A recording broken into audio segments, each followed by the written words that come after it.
आरोप लगा करके लिया गया था, तो वो था आपका अवध। अवध पे कुशासन का आरोप लगा करके उसको कब्जे में लिया गया था। उसके बाद है क्वेश्चन नंबर 2 कि मुगल शासक कौन सा था, किस मुगल शासक को मतलब मुगल बादशाह को 1849 में ऐलान किया गया कि लाल किले से बाहर निकालकर दिल्ली में कहीं और बसाया जाएगा। ये फरमान जारी हुआ था, क्योंकि इसका फैसला नहीं लिया गया, अभी ऐलान किया गया था। इस ऐलान जो किया गया वो किसने किया था और क्यों किया था?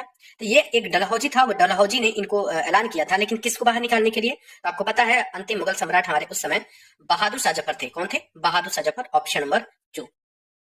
क्वेश्चन नंबर 3 आपको कह रहा है कि आपको कोई भी क्वेश्चन बाहर से नहीं मिलेगा और बुक के बाद इनके पढ़ने के बाद आपको कहीं बुक भी पढ़ने की जरूरत नहीं पड़ेगी, मेरी गारंटी। यदि आप शुरू से लेकर के अंत तक पूरी एमसीक्यू देख लेते हैं तो मुझे नहीं लगता आपके कोई भी क्वेश्चन इससे बाहर का होगा। अब कह रहे कि बहादुर शाह जफर को लाल किले से बाहर निकालने का फैसला किस गवर्नर जनरल ने दिया था? तो मैंने अभी बताया फैसला डलहौजी ने दिया था, लेकिन इसका निर्णय किसने लिया? आपको देखा जाएगा फैसला ले लिया है, मतलब आदेश जारी कर दिया है, तो डलहौजी ने इसका फैसला लिया था, लेकिन निकाला किसने? वो बात की देखते हैं, अगले क्वेश्चन में आपको मिलेगा। अगले क्वेश्चन में कह रहा है कि किस गवर्नर जनरल ने फैसला किया कि बहादुर शाह जफर अंतिम होंगे और उसके बाद वंशज को केवल राजकुमार के रूप में मान्यता दी जाएगी? इन्होंने ये भी कहा दिया, पहले तो डलहौजी ने कहा था कि चलिए इनको आपको मतलब दिल्ली से बाहर रखा जाएगा, ठीक है, लेकिन इन्होंने तो कहा कि केवल ये अंतिम है, इसके बाद से केवल जो भी होंगे उनको केवल राजकुमार कहा जाएगा। तो वो था लॉर्ड कैनिंग। लॉर्ड कैनिंग ने क्या क्या फैसला लिया कि जो अंतिम मुगल सम्राट, इसके बाद कोई भी हमारा सम्राट नहीं होगा, सम्राट नाम से कोई भी व्यक्ति नहीं होगा, ठीक है, बादशाह नाम से कोई भी व्यक्ति नहीं होगा, केवल यदि इनके वंशज के कोई कुल के लोग हैं तो उनको केवल राजकुमार कहा जाएगा। और आपको पता है अंत में जाकर राजकुमार को भी हटा गया था, कोई बचा ही नहीं उसके बाद से। चलिए देखते हैं।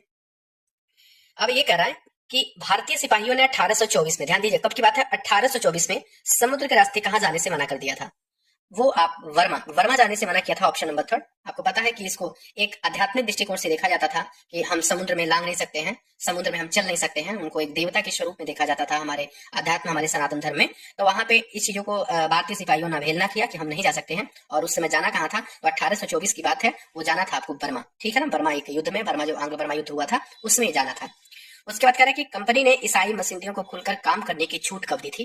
तो ये दिया था 1830 में, 1830 में खुलकर काम करने की छूट प्रदान की गई।